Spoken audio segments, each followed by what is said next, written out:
Greetings, friends, and welcome to Beast Foundry. My name is Christian, and as usual, I will be your guide today.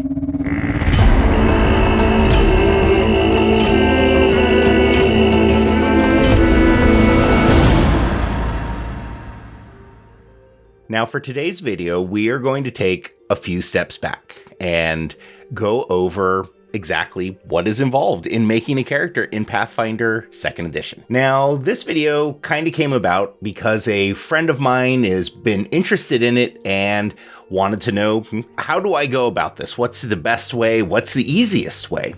And to be honest with all of you, when you first look at all of this, it's rather overwhelming.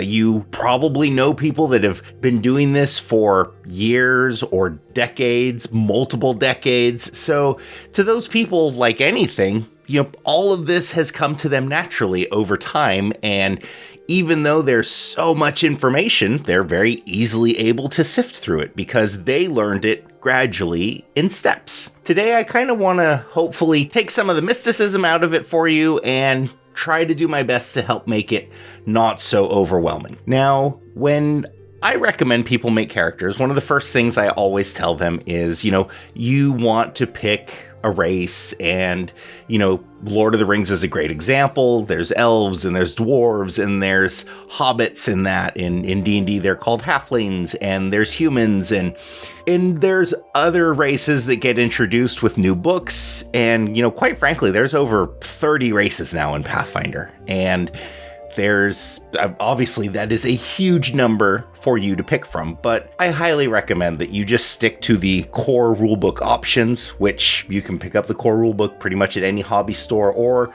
you go to paizo.com, they will have it available. You can get the PDF. It's significantly cheaper than actually picking up the book, and everything is there. So you have a lot of options, but another very popular site is called Archives of Nethys. It has pretty much everything available for Pathfinder 2nd Edition, available completely free online, and they are a fabulous resource. But to make a character, we are going to go over something that is called Pathbuilder. Pathbuilder 2e is an app that you can use to create a character. There is an Android app. It is not available for Apple, but there is a web version. You can go to pathbuilder2e.com.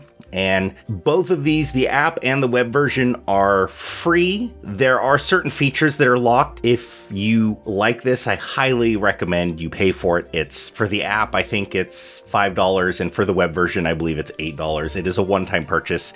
You get everything. It is updated all the time with all of the new books.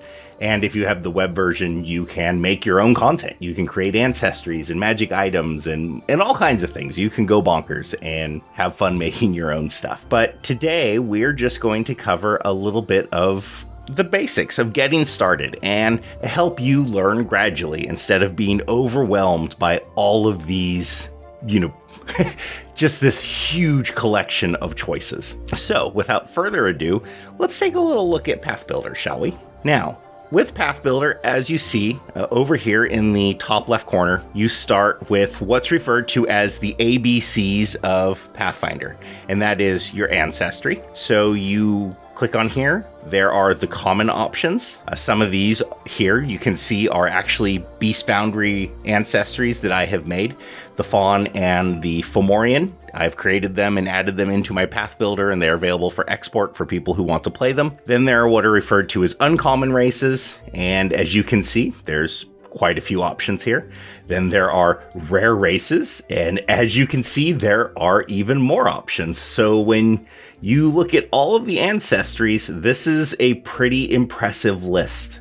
But for your first time out the door, highly recommend you just pick the common races and go with, your elf, your dwarf, or I said that backwards, your dwarf, your elf, gnome, goblin, halfling, human. You can't go wrong with any of these choices. And just because you pick a character, it doesn't mean you have to play that character forever. You might play maybe for a couple levels, a couple games, and think, I'm getting the hang of this. And you see something else that you're like, I want to do that instead. And there's nothing wrong with that. That's what the game's kind of all about. So you have that option to, explore, get your feet wet, and just try some things and go from there. So we are going to pick a dwarf. Who doesn't love a good dwarf, honestly? So here you see all your stat modifiers that you get. You start with 10 hit points for being a dwarf. You're medium. You move 20 feet. You gain ability bonuses to your constitution, wisdom, and 1 free ability score. You have a penalty to charisma because dwarves are not very trusting. Here are the languages that you start with, plus additional ones you can learn if you are intelligent enough to gain bonus languages. And a special vision. You have dark vision. Dwarves can see in total darkness because they live underground, and that's just how they are. So we're going to accept. Bam, dwarf. Oh yes, it's asked where we're going to save it. We're just going to save to local folder for now. The B, background. Again, this is a very large list of stuff. Now, there is everything under the sun here, really, for your background. It's not meant to be actually as intimidating as it is. It really is just, what did you do before you were an adventurer? And that's why this list is so extensive. You see here, servant. Were you a servant? Were you a sheriff? Were you a street urchin? Were you a member of the Night Watch? Were you a miner? Were you a merchant? So you just, honestly, you don't need to go through this list looking at everything. Think of what your character was beforehand, and it's probably on this list in some form or fashion. So we're going to go typical dwarf. So we're just going to go with miner as what dwarf? Everyone, both dwarf, miner, hands down, easy. So as a miner, says here, gives you a little description of it. You earned a living wrenching precious minerals from the lightless depths of the earth. Cool. Choose 2 ability boosts. One must be strength or wisdom. The other is free. And then you're trained in a survival skill and the mining lore. And you get a terrain expertise skill feat with underground terrain. If you don't understand what all of that is, don't worry about it. Because when we pick this, we're going to hit accept. And you're going to see over here, these things are starting to accumulate. Here is your dark vision.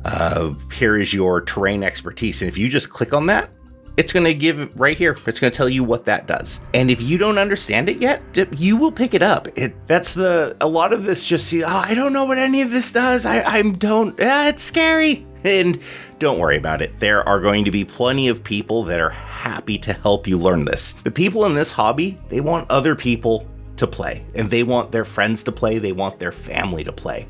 So if you know someone that plays and they offer you, hey, do you want to learn? Believe me, that is going to be someone that is so insanely excited to help you do this that they will help you every step of the way. Lastly, of our ABCs, our class. And this is every class that they have made so far. So as you can see, this is a pretty large list. I highly recommend starting with a core class and not alchemist, because don't know why they decided to make the alchemist a core class, but to be a good alchemist, you have to have a very good understanding of alchemical equipment. That's the basis of the entire class. So it's not for beginners, because you have to know a lot of stuff to be a useful alchemist. So it is a fun class. I play one on the Roll for Intent podcast, but I know a ton about the game, so I have a lot of fun with it. I highly recommend, though, any of the other classes. They're pretty simple. We're going to go fighter. Everyone loves to start with fighter because it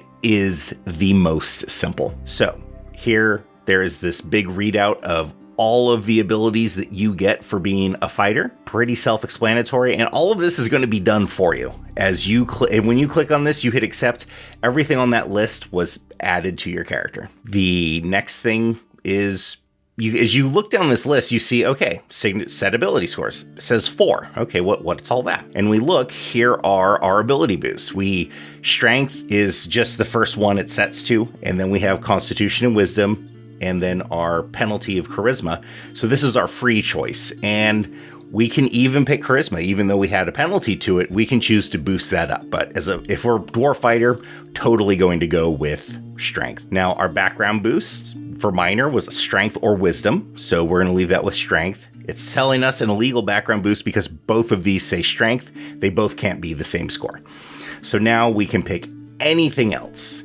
And we're going to go constitution because dwarves are stout and sturdy and they can take a hit. And then right here, our free ability boost. Every Starting at first level and then every 5 levels, so 5, 10, 15, 20, you get what are called ability boosts. And you get to add these extra points to your ability scores. So we're going to add 1 into our strength. That bumps it up to a +4. Then we're going to add our con. That's going to go to a +3. And then we're going to decide, you know what? Fighters like wisdom.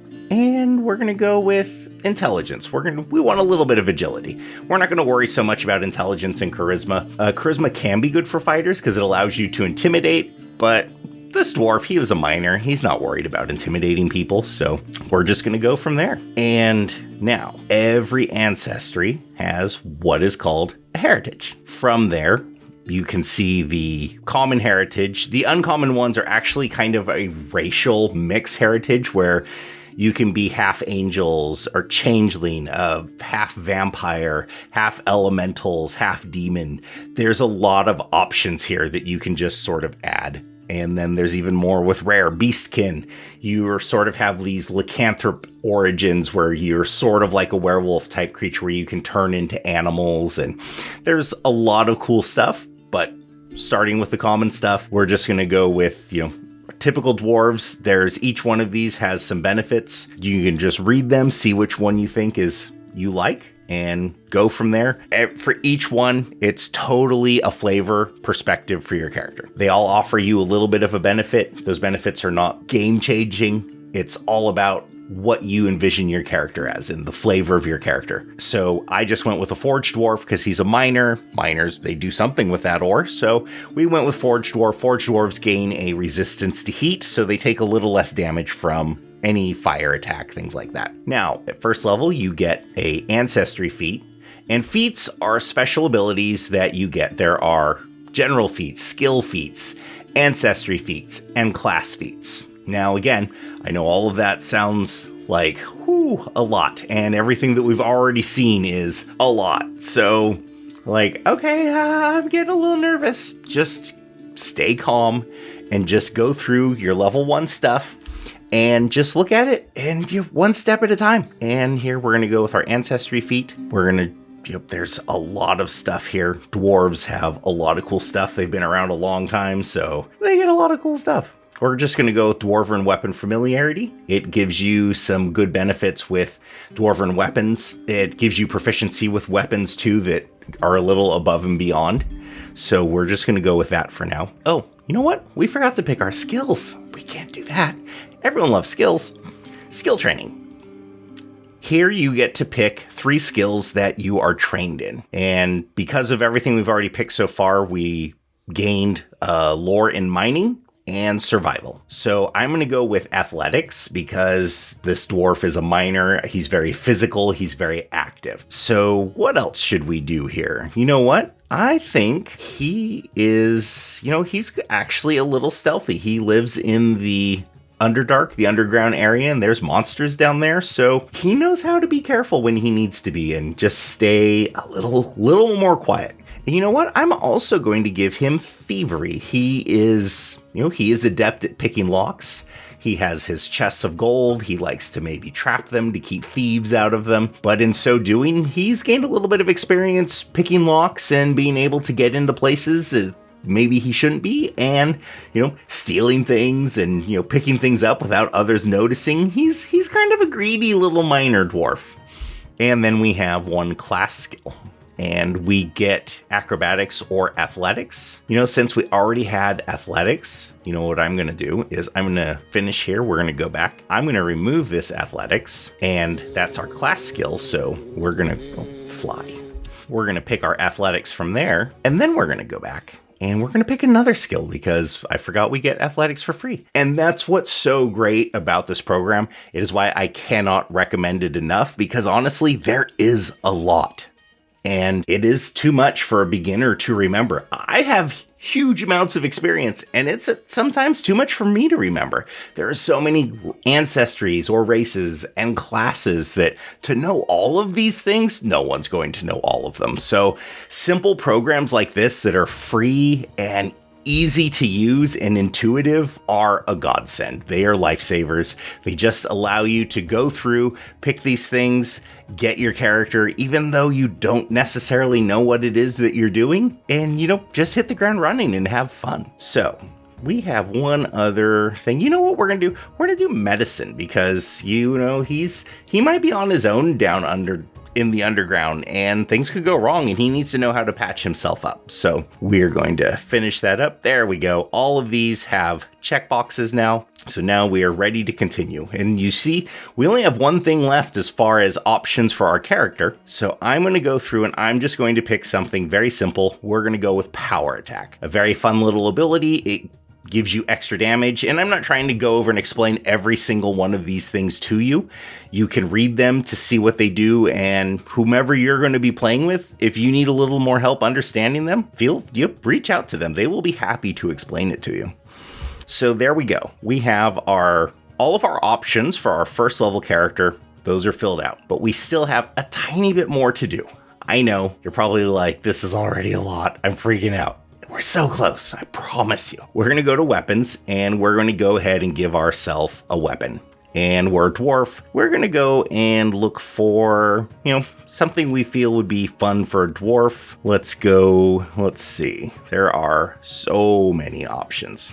We're going to see if we can filter this down a little. We want to go with maybe a melee weapon and groups. What kind? I think axe. Dwarves, axes. Come on, these things go hand in hand. So now we've put on these filters and we see these are all of the melee weapons that have the axe trait. And all rarities. We've got everything else. So there we go. So we can go and say, you know what? I think I'm just going to give this guy your basic battle axe. If we want to, we could click on advanced weapons. That's going to show us a few extra weapons. Because we took dwarven weapon proficiency, I think we should do a dwarven war axe because it does a d8 damage. Pretty good. However, you can use it two-handed, and when you wield it with two hands, it does a d12 damage. So maybe you're fighting with an axe and shield, and your shield breaks. You can throw that shield aside, grip that axe in two hands, and you're ready to rock. So we're going to go with that.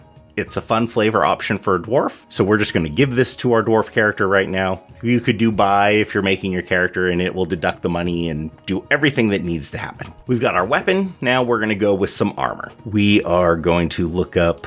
Let's see. There's a lot of armor options here again. I'm going to just go with a simple chest plate. It's a really good medium armor, and with our dex bonus of +1, it allows us to capitalize on that to give us the best medium armor proficiency we can get. So we are going to get a breastplate. There's all the stats for our breastplate.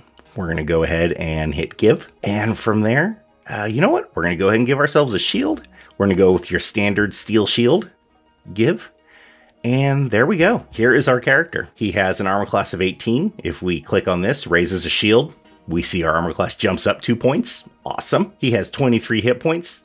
This is how many hit points the shield has, because when you use the shield block ability, it absorbs damage, and then whatever damage is not blocked, it goes to both you and your shield, and that's how your shield gets broken, where I said then you throw it away. When it's broken, you use that axe with two hands and hit really hard. And we can go through, we can add like regular gear, rope, and all of that, but you can have fun doing that and looking through it. This is a fun app to just explore, and as you see on the side, you can map your character all the way to its max level of level 20 if you like, and that way whenever you get to that next level, you hit it and everything is done for you. You can see you have all of your lists of skills right down here on the side. They tell you the modifier you get for them. So this is just a really great tool for you to have. And the interface for the app version is a little different, but not a huge amount of difference. So you'll easily be able to navigate that as well.